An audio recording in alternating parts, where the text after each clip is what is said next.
جس میں آپ کو جھوٹ بولنا، غیبت کرنا، زنا کرنا، حق تلفی، بے حیائی، شرک اور یہ چیزوں سے دور کر دے گا، یقیناً کر دے گا، اس میں کوئی دو رائے نہیں ہے۔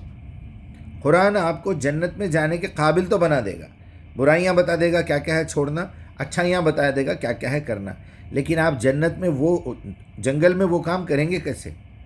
آپ کو ایک ماحول کی ضرورت ہے، آپ کو پیسے کمانا ہے، آپ کو رشتے نبھانا ہے، آپ کو حقوق ادا کرنا ہے، تبھی تو آپ جنت میں جانے کے قابل بنیں گے۔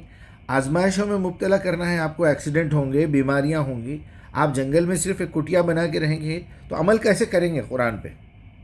شادی نہیں کریں گے، بچے نہیں پیدا کریں گے، تکلیف سے پیسہ کمانے نہیں جائیں گے، پیسوں کی محتاجی ہوگی، پیسہ حد سے زیادہ کبھی مل جائے گا، تو یہ سب آزمائشیں تو دنیا میں رہ کے ہی ہو سکتی ہے، شہر میں رہ کے ہو سکتی ہیں، جنگلوں میں تو نہیں ہو سکتی۔ تو کچھ لوگوں نے یہ چال چلی کہ سنیاس لے لو اور دنیا کو ترک کر دو، اور یہ آج بھی صوفی ٹائپ لوگ بہت ملیں گے آپ کو، میں نام لینا نہیں چاہتا، صوفیزم بھرا ہوا ہے مسلمانوں میں، 90% صوفیزم ہے۔ بڑے بڑے مفسرین کو میں نے دیکھا ہے پڑھ کے، کہیں نہ کہیں صوفیزم کا وائرس ان کے اندر آیا ہے۔ غرض یہ کہ آگے بڑھیے کہ جس طرح اللہ کے نبی کو بھی قرآن دینے کے بعد اللہ تعالیٰ نے کچھ اختیارات دیے ہیں کہ آپ اس چیز کو اس طرح کر کے دکھائیے لوگوں کو۔ ٹھیک ہے، کوئی وحی ہے خفی ہے، وحی ہے جلی ہے، پتہ نہیں کیا کیا باتیں کرتے ہیں لوگ۔ ارے بھائی، وحی تو ایک مچھر پہ بھی آتی ہے، مگر وہ وحی جو پیغمبر کے پاس آتی ہے، وہ وحی جو پہلے کے پیغمبروں کے پاس آتی رہی ہے، جبرائیل لاتے رہے ہیں، کبھی آواز آئی ہے پردے کے پیچھے سے، کبھی جبرائیل آ کے سنا کے جا رہے ہیں، کبھی صحیفے دیے جا رہے ہیں، کبھی باضابطہ قرآن لکھایا جا رہا ہے، کتاب لکھائی جا رہی ہے۔ ایک بات دل میں ڈال دینا، خود اللہ تعالیٰ نے ہمارے بارے میں کہا ہے الہمہا فجورہا و تقواہا، میں نے الہام کر دیا ہے، وہ بھی تو وہی ہے، وہ پروگرام میں ڈال کے آپ کو پیدا کیا گیا ہے۔ اچھا، میں آپ سے بات کر رہا ہوں، کوئی مجھ سے بات کر رہا ہے، اگر اس شخص کو شیطان نے ورغلا دیا، وسوسے ڈال دیا، تو یہ وداؤٹ کنیکشن، وائرلیس کنیکشن ہے نا۔ ومن شر الوسواس الخناس الذی یوسوس فی صدور الناس، بیٹھے بیٹھے وسوسہ ڈال دیا آپ نے، مجھ پہ حملہ کر دیا، یہ کیا ہے؟ اسی طرح ایک اچھے انسان کو یا ایک بات کو پہنچانے کے لیے اللہ تعالیٰ اچانک ایک خیال ڈال دیتا ہے، مطلب یہ ہے کہ میرا میرے رب کے ساتھ ایک کنیکشن ہے۔ میں ایک بات سوچتا ہوں کہ میرا کھانے کا کچھ دل ہے، چائے پینا، اتنے میں میری بیٹی نے فون کر کے بتایا کہ ڈیڈ میں آپ کے لیے کچھ منگائی ہوں کھانے کے لیے، چائے پینے کے لیے، آپ پئیں گے؟ ایسے ادھر دل میں خیال آیا اور ادھر سے میسج آ گیا، یہ بھی ہوتا ہے۔ تو ادھر سے خیال آیا، اس نے سن لیا، ادھر سے پہلے سے انتظام ہو گیا ہے، یہ کیا مطلب ہے ان چیزوں کا؟ تو اس میں پریشانی کی کوئی بات نہیں ہے۔ کوئی کہہ رہا ہے کہ میں اللہ کا رسول ہوں اور اپنا نبوت کا دعویٰ کر رہا ہے، ارے میرے بھائی بات کو سمجھیے، اگر آپ اس قابل ہوتے تو آپ کو محمد الرسول اللہ بنا دیتے نا، یا وہ سلسلہ ختم ہی نہیں کرتے، 2024-25 میں آپ کو رسول بنا دیتے، پھر سے جبرائیل آ جاتے، آ کے بتا دیتے، کوئی مسئلہ نہیں تھا۔ لیکن وہ میٹر کیا ہے ہم دیکھیں گے نا۔ اگر آپ بہت بڑے غلام احمد قادیانی ہیں، آپ کوئی بھی دنیا بھر کے بہت بڑے ترمخواں ہوں گے، میٹر تو بتائیے کیا ہے؟ ایسی کون سی بات آپ کہہ رہے ہیں جو قرآن میں نہیں ہے؟ ایسی کون سی بات آپ کہہ رہے ہیں جو قرآن غلط ہے آپ صحیح کر کے بتا رہے ہیں؟ لائیے ہمارے سامنے لائیے، ہم ڈرتے ورتے نہیں ہیں، قادیانی کا بھی لکھا ہوا پڑھتے، ہم یہودی کا بھی پڑھتے، سب کرتے۔ کیوں ہم ڈرتے نہیں ہیں؟ اس لیے ہم تقویٰ کی زندگی گزار رہے ہیں، ہم جھوٹ نہیں بولتے، ہم وعدہ خلافی نہیں کرتے، ہم حرام نہیں کھاتے، ہم بے حیائی کے کام نہیں کرتے، ہم شرک نہیں کرتے، کسی کے خلاف بغاوت نہیں کرتے۔ قل انما حرم ربی الفواحش ما ظہر منها وما بطن والاثم والبغی بغیر الحق ان تشرکوا باللہ ما لم ينزل به سلطانا ان تقولوا علی اللہ ما لا تعلمون۔ اللہ کے بارے میں ایسی بیکار باتیں نہیں کرتے، اللہ کے رسول کے بارے میں ایسی بیکار باتیں نہیں کرتے، قرآن کے بارے میں بیکار باتیں نہیں کہتے، منہ سے نکالنے سے پہلے 10 بار چیک کرتے ہیں۔ اللہ ہمیں ہدایت دے رہا ہے، ہم ہماری زندگی کو قرآن کے مطابق گزار رہے ہیں الحمدللہ۔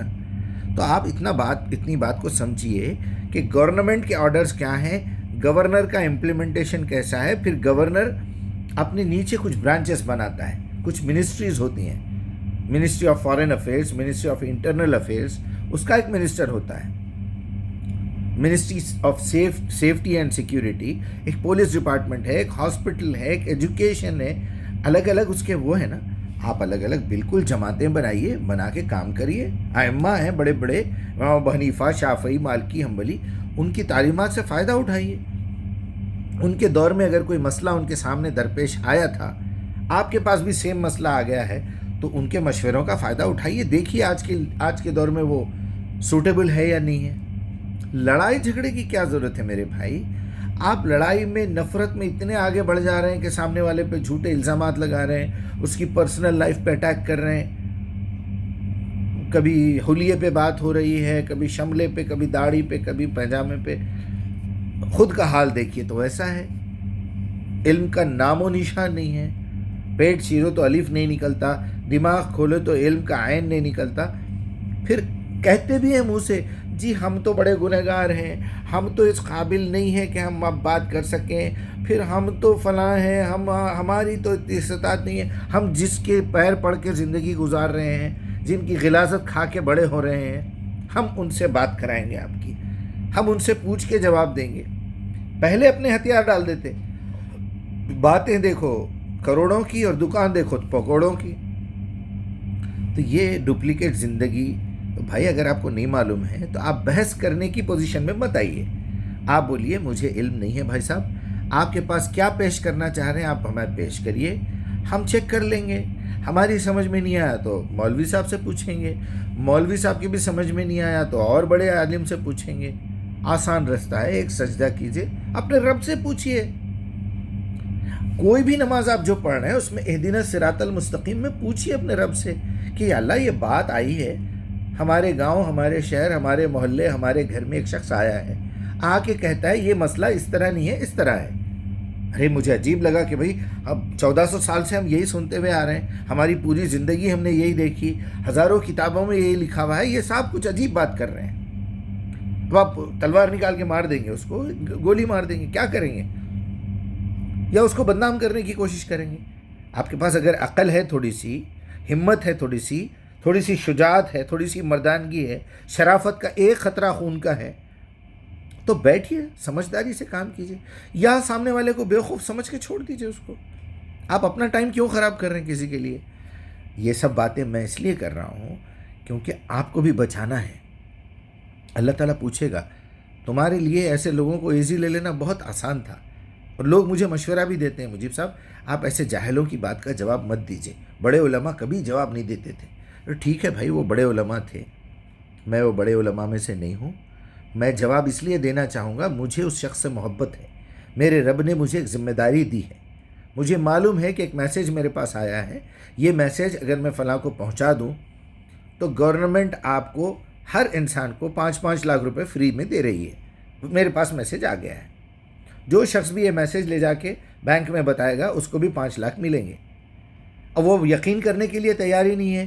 یہ گورنمنٹ ایسی کیسی ہے جو 5 لاکھ دے رہی ہے، فلاں ہے فلاں ہے. انہی سوالوں میں ہے. تم کو اگر 5 لاکھ ملے تھے تو تم ابھی سائیکل پہ کیوں آئے؟ تمہارا چہرہ ایسا کیوں ہے؟ تم بینک والوں کا ڈریس کیوں پہنے ہوئے نہیں ہیں؟ ارے بھائی آپ میسیج لے لیجئے، بینک کو جائیے، جا کے چیک کریے. 5 لاکھ نہیں ملے تو آ کے پھر مجھے بولیے. پہلے آپ قرآن لے تو لیجئے، پڑھ تو لیجئے، سمجھ تو لیجئے، اس پہ عمل کر کے دیکھیے آپ کو نتائج ملتے ہیں یا نہیں ملتے.